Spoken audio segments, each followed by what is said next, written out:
ದರ್ಶನ್ ಪರ ವಕೀಲರ ವಾದವನ್ನ ಅಲ್ಲಿಗೆ ಕೋರ್ಟ್ ಪುರಸ್ಕರಿಸಿದ ಹಾಗಾಯ್ತು. 1 ವಾರ ಸಮಯ ಕೊಡಿ ಅಂತ ಹೇಳಿ ಹಶ್ಮತ್ ಪಾಷಾ ದರ್ಶನ್ ಪರ ವಕೀಲರು ಕೇಳ್ಕೊಂಡಿದ್ರು. ಹೀಗಾಗಿ ಆಗಸ್ಟ್ 18ರವರೆಗೂ ಕೂಡ ಕೋರ್ಟ್ ಕಾಲಾವಕಾಶವನ್ನ ಕೊಟ್ಟಿದೆ. ಅಲ್ಲಿಗೆ ನನಗೊಂದು ಬ್ರೀತಿಂಗ್ ಸ್ಪೇಸ್ ಬೇಕು, ಉಸಿರಾಡೋದಕ್ಕೆ ಸಮಯ ಬೇಕು, ಮೇಲ್ಮನವಿಯನ್ನ ಸಲ್ಲಿಸೋದಕ್ಕೆ ನಮಗೆ ಸಮಯ ಬೇಕು ಅಂತ ಹೇಳಿ ರಿಕ್ವೆಸ್ಟ್ ಅನ್ನ ಏನ್ ಮಾಡ್ಕೊಂಡಿದ್ರು ದರ್ಶನ್ ಪರ ವಕೀಲರಾಗಿರುವಂತಹ ಹಶ್ಮತ್ ಪಾಷಾ ಆ ಮನವಿಯನ್ನ ಪುರಸ್ಕರಿಸುವಂತಹ ಕೆಲಸವನ್ನ 59ನೇ CCH ಕೋರ್ಟ್ ಮಾಡಿದೆ.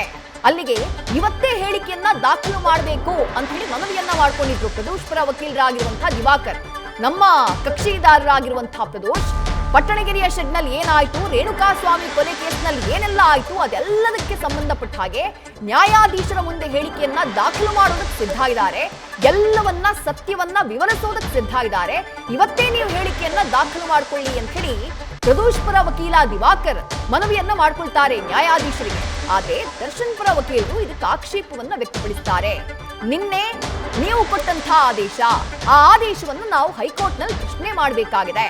ಹಾಗಾಗಿ ನಮಗೆ ಅಟ್ಲೀಸ್ಟ್ ಒಂದು ಬ್ರೀತಿಂಗ್ ಸ್ಪೇಸ್ ಬೇಕು, ಉಸಿರಾಡುವುದಕ್ಕೆ ಸಮಯ ಬೇಕು. ನೀವು ಈಗಲೇ ಹೇಳಿಕೆಯನ್ನ ದಾಖಲು ಮಾಡೋದಕ್ಕೆ ಹೋಗಬಾರ್ದು. ಅಟ್ಲೀಸ್ಟ್ ಕನಿಷ್ಠ 1 ವಾರಗಳ ಸಮಯಾವಕಾಶವನ್ನ ನೀವು ನೀಡಬೇಕು. ಅದಾದ ನಂತರ ಹೇಳಿಕೆಯನ್ನ ದಾಖಲು ಮಾಡ್ಕೊಳ್ಬೇಕು ಅಂತ ಹೇಳಿ ಮನವಿಯನ್ನ ಮಾಡ್ಕೊಳ್ತಾರೆ ದರ್ಶನ್ ಪರ ವಕೀಲರಾಗಿರುವಂತಹ ಹಶ್ಮತ್ ಪಾಷಾ. ಹಶ್ಮತ್ ಪಾಷಾ ಅವರ ವಾದವನ್ನ, ದರ್ಶನ್ ಪರ ವಕೀಲರ ವಾದವನ್ನ 59ನೇ CCH ಕೋರ್ಟ್ನ ನ್ಯಾಯಾಧೀಶರು ಪುರಸ್ಕರಿಸುವಂತಹ ಕೆಲಸವನ್ನ ಮಾಡಿದ್ದಾರೆ. ಅಂದ್ರೆ ಆಗಸ್ಟ್ 18ನೇ ತಾರೀಕಿನವರೆಗೂ ಪ್ರದೋಷ್ ಮಾಫಿ ಸಾಕ್ಷಿಯಾದ್ರೂ ಕೂಡ ಆತನ ಹೇಳಿಕೆಯನ್ನ ದಾಖಲು ಮಾಡ್ಕೊಳ್ಳೋದಿಲ್ಲ. ಅದಾದ ನಂತರವೇ ಹೇಳಿಕೆ ದಾಖಲು ಅನ್ನುವಂಥದ್ದನ್ನ ಈಗ ನ್ಯಾಯಾಲಯ ಹೇಳ್ತಾ ಇದೆ. ಆಗಸ್ಟ್ 18ರವರೆಗೂ ಕೂಡ ಕಾಲಾವಕಾಶವನ್ನ ದರ್ಶನ್ ಪರ ವಕೀಲರಿಗೆ ನೀಡುವಂತಹ ಕೆಲಸವನ್ನ ನ್ಯಾಯಾಲಯ ಮಾಡಿದೆ. 59ನೇ CCH ಕೋರ್ಟ್ ಮಾಡಿದೆ. ಅಲ್ಲಿಗೆ 1 ವಾರಗಳ ಕಾಲ ಸಮಯಾವಕಾಶ ಸಿಕ್ತು ಮೇಲ್ಮನವಿ ಹೋಗೋದಕ್ಕೆ, ಹೈಕೋರ್ಟ್ಗೆ ಮೇಲ್ಮನವಿ ಹೋಗೋದಕ್ಕೆ. ಏನಕ್ಕೆ ಮೇಲ್ಮನವಿ ಹೋಗ್ತಾರೆ? ನಿನ್ನೆ 59ನೇ CCH ಕೋರ್ಟ್ ಒಂದು ಆದೇಶವನ್ನ ಮಾಡ್ತು. ಏನ್ ಅರ್ಜಿಯನ್ನ ಸಲ್ಲಿಸಲಾಗಿತ್ತು? ಪ್ರದೋಷ್ ಮಾಫಿ ಸಾಕ್ಷಿ ಅರ್ಜಿ ಸಲ್ಲಿಕೆಗೆ ಆಕ್ಷೇಪಣೆ ಸಲ್ಲಿಸೋದಕ್ಕೆ ನಮಗೆ ಅವಕಾಶ ಕೊಡಬೇಕು ಅಂತ ಹೇಳಿ. ಆದ್ರೆ ರೂಲ್ಡ್ ಔಟ್ ಮಾಡಿತ್ತು ಅದನ್ನ 59ನೇ CCH ಕೋರ್ಟ್. ಮಾಫಿ ಸಾಕ್ಷಿಯಾಗಿ ಅರ್ಜಿ ಸಲ್ಲಿಸೋದಕ್ಕೆ ಬೇರೆ ಆರೋಪಿಗಳು ಆಕ್ಷೇಪಣೆ ಸಲ್ಲಿಸೋದಕ್ಕೆ ಅವಕಾಶ ಇಲ್ಲ ಅಂತ ಹೇಳಿತ್ತು.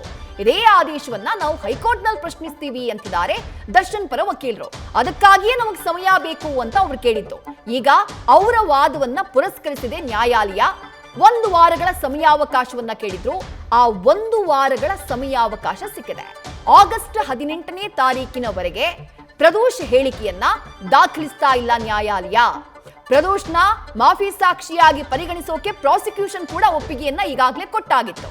ಆದ್ರೆ ಇವತ್ತೇ ಹೇಳಿಕೆಯನ್ನ ದಾಖಲು ಮಾಡಿ ಅನ್ನೋದು ಪ್ರದೋಷ್ ಪರ ವಕೀಲರ ವಾದವಾಗಿತ್ತು. ಆದ್ರೆ ದರ್ಶನ್ ಪರ ವಕೀಲರು ಇಲ್ಲ, ಇನ್ನೊಂದು ವಾರ ಸಮಯ ಕೊಡಿ, ಈಗಲೇ ಹೇಳಿಕೆಯನ್ನ ದಾಖಲು ಮಾಡೋದಕ್ಕೆ ಹೋಗಬಾರ್ದು ಅನ್ನುವಂತಹ ರಿಕ್ವೆಸ್ಟ್ ಅನ್ನ ಮಾಡ್ಕೊಳ್ತಾರೆ. ಈಗ ನ್ಯಾಯಾಲಯ ಆಗಸ್ಟ್ 18ನೇ ತಾರೀಕಿನವರೆಗೂ ಹೇಳಿಕೆ ದಾಖಲು ಮಾಡೋದಿಲ್ಲ ಅಂತ ಹೇಳಿದೆ. ಆಗಸ್ಟ್ 18ನೇ ತಾರೀಕಿನ ನಂತರ ಪ್ರದೋಷ್ ಹೇಳಿಕೆಯನ್ನ, ಮಾಫಿ ಸಾಕ್ಷಿಯಾಗಿ ಪ್ರದೋಷ್ ಹೇಳಿಕೆಯನ್ನ ದಾಖಲು ಮಾಡಿಕೊಳ್ಳುವುದಕ್ಕೆ ನ್ಯಾಯಾಲಯ ಮುಂದಾಗಿದೆ. ಅಲ್ಲಿಗೆ ದರ್ಶನ್ ಪರ ವಕೀಲರಿಗೆ ಹೆಚ್ಚು ಕಮ್ಮಿ 1 ವಾರಗಳ ಸಮಯಾವಕಾಶ ಸಿಕ್ಕ ಹಾಗೆ.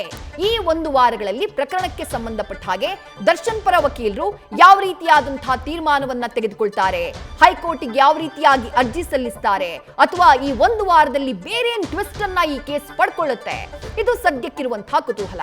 ಇನ್ನು ಇದೇ ಸಂದರ್ಭದಲ್ಲಿ 59ನೇ CCH ಕೋರ್ಟ್ ಮತ್ತೊಂದು ಆದೇಶವನ್ನ ಮಾಡಿದೆ. ಪರಪ್ಪನ ಅಗ್ರಹಾರ ಜೈಲಿನಲ್ಲಿರುವಂತಹ ಪ್ರದೋಷ್ಗೆ ಸೂಕ್ತ ಭದ್ರತೆಯನ್ನ ನೀಡುವುದಕ್ಕೆ ಸೂಚನೆಯನ್ನ ಕೊಟ್ಟಿದೆ.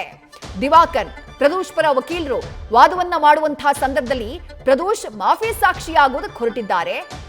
ಈಗ ಯಾರು ಪ್ರಮುಖ ಆರೋಪಿ ಇದ್ದಾರೋ ಈ ಕೇಸ್ನಲ್ಲಿ ಅವರು ಪ್ರಭಾವಿ ಇದ್ದಾರೆ. ಹಾಗಾಗಿ ನನ್ನ ಕಕ್ಷಿದಾರನಿಗೆ ಪರಪ್ಪನ ಅಗ್ರಹಾರ ಜೈಲಿನಲ್ಲಿ ಜೀವ ಭಯ ಇದೆ. ಆತನ ಮೇಲೆ ಬೇರೇನೋ ಹಲ್ಲೆ, ಇನ್ನೊಂದು ಮತ್ತೊಂದು ಸಹ ಕೈದಿಗಳಿಂದ ಆಗಬಹುದು. ಹಾಗಾಗಿ ಹೆಚ್ಚಿನ ಭದ್ರತೆಯನ್ನ ನೀಡಬೇಕು ಅಂತ ಹೇಳಿ ಪ್ರದೋಷ್ ಪರ ವಕೀಲ ದಿವಾಕರ್ ಕೋರ್ಟ್ಗೆ ಮನವಿಯನ್ನ ಮಾಡಿಕೊಂಡಿದ್ರು. ಅದನ್ನೂ ಕೂಡ ನ್ಯಾಯಾಲಯ ಪುರಸ್ಕರಿಸಿದೆ. 59ನೇ CCH ಕೋರ್ಟ್ ಜೈಲಾಧಿಕಾರಿಗಳಿಗೆ ಪ್ರದೋಷ್ ಇರುವಂತಹ ಸೆಲ್ಗೆ ಹೆಚ್ಚಿನ ಭದ್ರತೆಯನ್ನ ನೀಡುವಂತೆ ಸದ್ಯ ಆದೇಶವನ್ನ ಮಾಡಿದೆ. ರೇಣುಕಾಸ್ವಾಮಿ ಹತ್ಯೆ ಪ್ರಕರಣ ಸದ್ಯ ಪ್ರಕರಣದ ಟ್ರಯಲ್ ಆರಂಭ ಆಗ್ತಾ ಇದ್ದ ಹಾಗೆ, ವಿಚಾರಣೆ ಆರಂಭ ಆಗ್ತಾ ಇದ್ದ ಹಾಗೆ ಬಹಳ ದೊಡ್ಡ ಟ್ವಿಸ್ಟ್ ಅನ್ನುವಂತೆ ಪ್ರದೋಷ್ ಅರ್ಜಿ ಮುನ್ನೆಲೆಗೆ ಬಂದ್ಬಿಡುತ್ತೆ. ನನ್ನನ್ನ ಮಾಫಿ ಸಾಕ್ಷಿಯಾಗಿ ಪರಿಗಣಿಸಿ ಅಂತ ಹೇಳಿ ಯಾವಾಗ ಪ್ರದೋಷ್ ಯಾರು ಈ ಪ್ರಕರಣದಲ್ಲಿ? ಆತನ ವಿರುದ್ಧ ಇರುವಂತಹ ಆರೋಪ ಏನು? ಸಾಕ್ಷ್ಯ ನಾಶದ ಆರೋಪ ಪ್ರದೋಷ್ ವಿರುದ್ಧ ಇದೆ. ಕೊಲೆ ಸಂಚಿನಲ್ಲಿ ಭಾಗಿಯಾದಂತಹ ಆರೋಪ ಪ್ರದೋಷ್ ವಿರುದ್ಧ ಇದೆ. ಪ್ರಕರಣವನ್ನ ಮುಚ್ಚಿ ಹಾಕೋದಕ್ಕೆ ಯತ್ನಿಸಿದಂತಹ ಆರೋಪ ಪ್ರದೋಷ್ ವಿರುದ್ಧ ಇದೆ.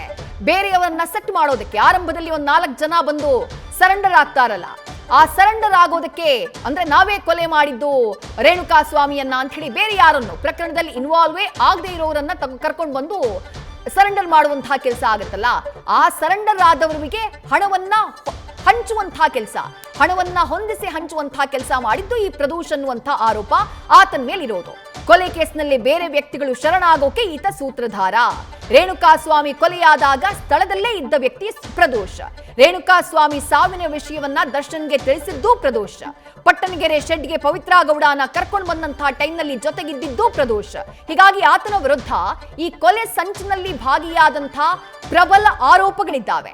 ಈಗ ಆತನೇ ಈ ಕೇಸ್ನಲ್ಲಿ ನನ್ನನ್ನ ಮಾಫಿ ಸಾಕ್ಷಿಯಾಗಿ ಪರಿಗಣಿಸಿ ಸತ್ಯವನ್ನ ಹೇಳೋದಕ್ಕೆ, ಆವತ್ತು ಈ ಕೇಸ್ಗೆ ಸಂಬಂಧಪಟ್ಟ ಹಾಗೆ ಏನೆಲ್ಲ ಆಯ್ತು, ಯಾರ ಪಾತ್ರ ಏನು, ದರ್ಶನ್ ಏನ್ ಮಾಡಿದ್ರು, ಪವಿತ್ರ ಏನ್ ಮಾಡಿದ್ರು, ಅಥವಾ ಬೇರೆ ಆರೋಪಿಗಳು ಏನ್ ಮಾಡಿದ್ರು, ಎಲ್ಲವನ್ನ ವಿವರಿಸೋದಕ್ಕೆ ನಾನು ಸಿದ್ಧ ಆಗಿದ್ದೀನಿ ಅಂತ ಹೇಳಿ ಆತ ತನ್ನ ವಕೀಲರ ಮೂಲಕ ಅರ್ಜಿಯನ್ನ ಹಾಕಿದ್ದಾನೆ.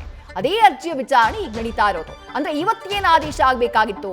ಪ್ರದೋಷ್ನ ಮಾಫಿ ಸಾಕ್ಷಿಯಾಗಿ ಪರಿಗಣಿಸಬೇಕಾ ಬೇಡವಾ? ಆತನ ಹೇಳಿಕೆಯನ್ನ ಯಾವಾಗ ದಾಖಲು ಮಾಡಿಕೊಳ್ಬೇಕು?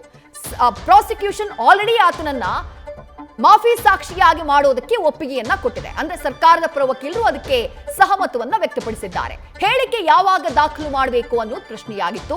ಇವತ್ತೇ ದಾಖಲು ಮಾಡಿ ಅನ್ನೋದು ಪ್ರದೋಷ್ ಪರ ವಕೀಲರ ವಾದವಾಗಿತ್ತು. ಯಾಕಂದ್ರೆ ಡಿಲೇ ಆದಷ್ಟು ಪ್ರದೋಷ್ ಮೇಲೆ ಒತ್ತಡ ಆಗಬಹುದು ಅಥವಾ ಕೇಸ್ನಲ್ಲಿ ಬೇರೆ ರೀತಿಯಾದಂತಹ ಬದಲಾವಣೆಗಳಾಗಬಹುದು. ಹಾಗಾಗಿ ಅದಕ್ಕೆ ಅವಕಾಶವನ್ನ ಕೊಡಬೇಡಿ, ಈಗಲೇ ಹೇಳಿಕೆಯನ್ನ ದಾಖಲು ಮಾಡಿಕೊಳ್ಳಿ ಅನ್ನುವಂತಹ ಒತ್ತಾಯವನ್ನ ಪ್ರದೋಷ್ ಪರ ವಕೀಲರು ಮಾಡ್ತಾರೆ.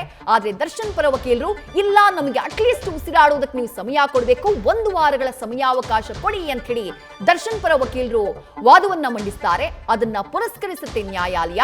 ಆಗಸ್ಟ್ 18ರ ನಂತರ ಪ್ರದೋಷ್ ಹೇಳಿಕೆಯನ್ನ ದಾಖಲು ಮಾಡಿಕೊಳ್ಳಲಾಗುತ್ತೆ ಅಂತ ಹೇಳಿ ಆದೇಶವನ್ನ ಕೊಟ್ಟಿದೆ. ಜೊತೆಗೆ ಪರಪ್ಪನ ಅಗ್ರಹಾರ ಜೈಲಿನಲ್ಲಿ ಆತನಿಗೆ ಸೂಕ್ತ ಭದ್ರತೆಯನ್ನ ಒದಗಿಸುವಂತೆ ಜೈಲಾಧಿಕಾರಿಗಳಿಗೆ ಸೂಚನೆಯನ್ನ ನೀಡಿದೆ. ಇನ್ನು ಪ್ರದೋಷ್ನನ್ನ ಜೈಲಿನಿಂದ ಪ್ರತ್ಯೇಕ ವಿಸಿಯಲ್ಲಿ ಹಾಜರು ಮಾಡುವುದಕ್ಕೂ ಕೂಡ ಸೂಚನೆಯನ್ನ ನೀಡಲಾಗಿದೆ. ಅಂದ್ರೆ ಈ ಕೋರ್ಟ್ನ ಟ್ರಯಲ್ ಎಲ್ಲ ಆಗ್ತಾ ಇರುತ್ತಲ್ಲ, ಈಗ ನಾರ್ಮಲಿ ವಿಸಿ ಅಂದ್ರೆ ಏನ್ ಮಾಡ್ತಾರೆ, ವಿಡಿಯೋ ಕಾನ್ಫರೆನ್ಸ್ ಮೂಲಕ ಕೋರ್ಟ್ನ ಕಲಾಪಗಳಲ್ಲಿ ಆರೋಪಿಗಳನ್ನ ಹಾಜರುಪಡಿಸುವಂತಹ ಸಂದರ್ಭದಲ್ಲಿ ಎಷ್ಟು ಜನ ಆರೋಪಿಗಳಿದ್ದಾರೋ, ಈಗ 7 ಜನ ಆರೋಪಿಗಳಲ್ಲಿ ಪವಿತ್ರ ಗೌಡ ಮಹಿಳಾ ಬ್ಯಾರಕ್ನಲ್ಲಿದ್ದಾರೆ. ಉಳಿದಂತಹ 6 ಜನ ಆರೋಪಿಗಳು ಎಲ್ಲರನ್ನೂ ಒಟ್ಟಾಗಿ ಕೂರಿಸಿ ವಿಡಿಯೋ ಕಾನ್ಫರೆನ್ಸ್ ನಲ್ಲಿ ತೋರಿಸುವಂತಹ ಪ್ರಯತ್ನ ಅಥವಾ ಕಲಾಪದಲ್ಲಿ ಭಾಗಿಯಾಗಿಸುವಂತಹ ಪ್ರಯತ್ನ ಆಗ್ತಾ ಇತ್ತು. ಆದ್ರೆ ಪ್ರದೋಷ್ ಪರ ವಕೀಲರ ಮನವಿಯ ಮೇರೆಗೆ ಪ್ರದೋಷ್ರನ್ನ ಮಾತ್ರ ಜೈಲಿನಲ್ಲಿ ಪ್ರತ್ಯೇಕವಾದಂತಹ ವಿಡಿಯೋ ಕಾನ್ಫರೆನ್ಸ್ ಮೂಲಕ ಕೋರ್ಟ್ ಕಲಾಪಕ್ಕೆ ಹಾಜರು ಮಾಡುವಂತೆ, ಅಂದ್ರೆ ಬೇರೆ ಆರೋಪಿಗಳ ಜೊತೆ ಸಂಪರ್ಕಕ್ಕೆ ಬರಬಾರ್ದು, ಅವ್ರ ಜೊತೆ ಕೂರ್ಲೂಬಾರ್ದು, ಅವ್ರ ಜೊತೆ ಕಾಣಿಸಿಕೊಳ್ಳೂಬಾರ್ದು, ಅಂದ್ರೆ ಆ ಕನೆಕ್ಷನ್ನೇ ಇರಬಾರ್ದು ಅನ್ನುವಂತಹ ಕಾರಣಕ್ಕಾಗಿ, ಭದ್ರತೆಯ ಕಾರಣಕ್ಕಾಗಿ ಮಾಡಿದಂತಹ ಮನವಿ ಇದು. ಅದನ್ನ ನ್ಯಾಯಾಲಯ ಪುರಸ್ಕರಿಸಿದೆ. ಪ್ರತ್ಯೇಕವಾಗಿ ವಿಡಿಯೋ ಕಾನ್ಫರೆನ್ಸ್ ಮೂಲಕ ಕೋರ್ಟ್ ಕಲಾಪದಲ್ಲಿ ಹಾಜರು ಮಾಡಿಸೋದಕ್ಕೆ ಸೂಚನೆಯನ್ನ ನೀಡುವಂತಹ ಕೆಲಸವನ್ನ ಸದ್ಯ ಜೈಲಾಧಿಕಾರಿಗಳಿಗೆ 59ನೇ CCH ಕೋರ್ಟ್ ಮಾಡಿದೆ. ಪ್ರಕರಣಕ್ಕೆ ಸಂಬಂಧಪಟ್ಟ ಹಾಗೆ ಆಗಿರುವಂತಹ ಮಹತ್ವದ ಬೆಳವಣಿಗೆ ಇದು. ಇವತ್ತೇ ಹೇಳಿಕೆ ದಾಖಲಾಗಬೇಕು ಅಥವಾ ನಾಳೆಯ ಒಳಗೆ, ಅಂದ್ರೆ ಅತಿ ಶೀಘ್ರದಲ್ಲಿ ಪ್ರದೋಷ್ ಹೇಳಿಕೆ ದಾಖಲಾಗಬೇಕು ಮಾಫಿ ಸಾಕ್ಷಿಯಾಗಿ ಅನ್ನೋದು ಪ್ರದೋಷ್ ಪರ ವಕೀಲರ ವಾದವಾಗಿತ್ತು. ಆದ್ರೆ ಕೋರ್ಟ್ ಆ ವಾದವನ್ನ ಪುರಸ್ಕರಿಸಿಲ್ಲ. ಆಗಸ್ಟ್ 18ನೇ ತಾರೀಕಿನ ನಂತರದಲ್ಲಿ ಅನ್ನುವಂತಹ ಮಾತನ್ನ ಹೇಳಿದೆ. ಅಲ್ಲಿಗೆ ದರ್ಶನ್ ಪರ ವಕೀಲರಿಗೆ ಈ ಕೇಸ್ಗೆ ಸಂಬಂಧಪಟ್ಟ ಹಾಗೆ ಮುಂದಿನ ಸ್ಟೆಪ್ ಅನ್ನ ತೆಗೆದುಕೊಳ್ಳುವುದಕ್ಕೆ, ಹೈಕೋರ್ಟ್ಗೆ ಮೇಲ್ಮನವಿಯನ್ನ ಸಲ್ಲಿಸುವುದು ಅಥವಾ ಮತ್ತೇನೋ ಕಾನೂನಾತ್ಮಕ ಪ್ರಕ್ರಿಯೆಗಳನ್ನ ನಡೆಸೋದಕ್ಕೆ 1 ವಾರಗಳ ಸಮಯಾವಕಾಶ ಸಿಕ್ಕಿದೆ.